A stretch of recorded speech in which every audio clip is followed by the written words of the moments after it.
Hello everybody, welcome to Bar Zone. Today I'm going back to the Anthony Catalano page. This is Missing Person Anthony Catalano from Chicagoland. And this is a printout from Channel News. They have a YouTube on this. And the news, Channel 7, is the family of, it says, the family of Anthony Catalano, 34, says that they haven't seen him since March 25th. Okay, and on April 18th, friends and family of missing Chicago, this missing man, launched their own search for clues in the disappearance. The family of Anthony Catalano, 34, says they haven't seen him since March 25th, 2009. And the search of Cook County Forest Preserves by the Expressway River Road, far west side of the Catalano's home, that was done. And flyers were put out along Cumberland. Okay, so there was a search, okay, for Anthony, and I have some more pictures of what he looks like. He'd be about 37. He was 34 when he was missing. Another picture of what Tony Catalano looked like. Okay, there's a larger item. Okay, there's a couple things that I want to bring up. There was in the Chicago Tribune. Okay, there is an article here by John Cash, and I'd like to read this to you. I'm going to bring up a point here. But a few days, and this is because it's about Michael DePhillips Jr., which Joe Fosco of American News Post has come up with a story, an article that he and DePhillips were connected, and the disappearance was from the same mafia people. Okay, and so I'm going to go over this because I have some new information from the Catalano family, and it may be true. Okay, so but a few days after DePhillips was murdered, his sister Michelle said she found something in the glove compartment of his car and reported it to the authorities. It was a prescription for 300 pills of Narco 10, a powerful narcotic, a prescription so large that most physicians would deem it hideously excessive, and most detectives would find it extremely fascinating. Okay, but what was really amazing was the date of the prescription. It was January 4th, 2010, a full 12 days after DePhillips' body was found. The prescription was from the office of Dr. Giacchino. Okay. Also well known to the readers of this column is Dr. Millionaire Pills and Dr.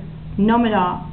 He's a tattooed in earring 63-year-old physician. Okay, here's the thing. Okay, I got some recent information from the Catalano family, friends from the Catalano family. What I found out is that Tony also had a problem, and he was supposed to be known with a pill bottle that had predated information on it. One of the friends have given me this information. New information of Tony, okay, from his friend, that Tony said that he had a back surgery. It was a spinal fusion. He didn't know who the doctor was, but my suggestion is that anybody in the Catalano family should go to Walgreens and just see what his drug history is in Walgreens, and just see who the doctors were in his past. He just did ecstasy, Vicodin, and oxycodone. Excuse me. He also did Chantix for smoking. Okay, he was trying to quit smoking. Okay, so that's some of the tidbits.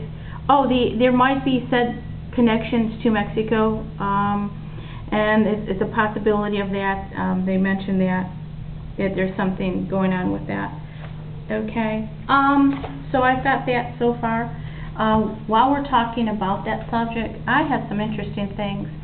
I've picked up some books from the library. A Mirror Mexico.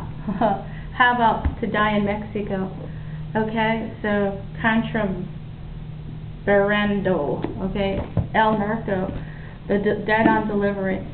Okay, the thing is that, how is it connected? I don't know. There's some connections to the said fact that Giacchino was involved with DePhillips Jr., right? Well, I found out that from the family and friends of Anthony Catalano Jr., who's also missing, also had connections. But I found some other interesting. I have stats, you know, from my. I go into my computer. Anybody's interested in websites are able to find out about stats. And you're able to find out places where things have people, cities where they've come from, looking into your stats from Anthony Catalano. This one was from Mexico Distrito Federal, okay, and that was October 31st, 2011. I have some old ones that I kept for a couple of years, but I'm starting to put pieces together. This one is from Venezuela, okay, so I have a lot from Venezuela, which I find interesting. Okay, these are actual stats.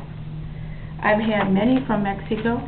I'm just wondering if there are connections somehow with the trucking business. And remember, I did see the DeFonso in Butera one time. Okay, I don't know what he wanted. I have no clue. Okay, so as the story rolls by, if you notice about Joe Fosco of American News Post, I actually printed this out. I thought I saw before that when I printed it out under Lone Star, there was his Commodore, and I thought it showed the ISP addresses. I printed it out again. I don't know why I can't find this, but this is one. I just want to tell you a couple things that I found there.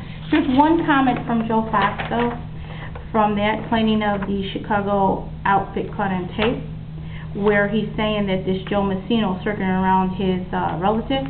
Says, "Dear SQE," that's me, okay, Special Quest Explorer, okay, "based on my sources and information, I allege that Giacchino hired Bill Messino Jr., who in turn had his son Joe Messino knocked down Catalano and Phillips for different reasons." Well, now it's different reasons. Well, I don't know. Alright, that's what I'm saying. Self-progress. Okay, but he did have a prescription problem. That there was said that there's prescription pills in his possession that were predated. Nobody remembers the doctor. Okay, I want to read this here. The reason that I printed this out is I was trying to get the ISP address it showed one time. I don't know. Anyway, this is important. It says Joe Messino let the bank take his J&B tow truck. It's no longer a business. He now drives a dark blue WN recovery truck. It's not really his. He just pays the payments. The business is located, and there's an address here, 9420 West Byron, Schiller Broadway address, okay. Same location as Big City Towing. He usually hangs out at Piazza Cafe, at Addition and Forest Preserve Drive. If you people want a good look at him during the day, be warned, he does carry a knife on him at all times. And then underneath it has a check wrestling above information is confirmed. How do I know? The reason I wanted to get that ISP address, because I saw that when I printed out before, and I don't know why it didn't happen this time, because I want to figure out who that was, because how do we know that's not Joe Fosco?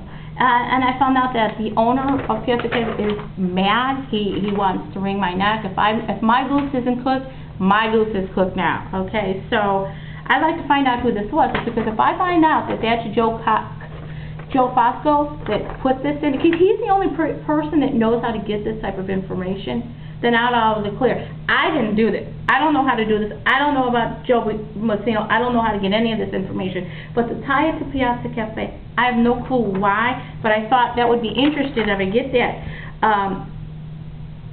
ISP address to him. Maybe he can sue Joe if it's Joe. I mean, it's just a terrible, terrible thing that people go through all this. I mean, it's like, you know, there's family involved, there's other families involved. Is somebody throwing the curveball somewhere else? I mean, are they all connected? If that were true, I'm in danger for the whole 3 years. I can't even go out. If that were true, it might be true. It might be. But what is Joe? I will tell you one thing, to make that sort of true, based on going back to Nicoretta, I said, well, what the hell were your steps when you saw in the first place Nicoretta? Okay, what were my steps? Well, there's 3 things that I did.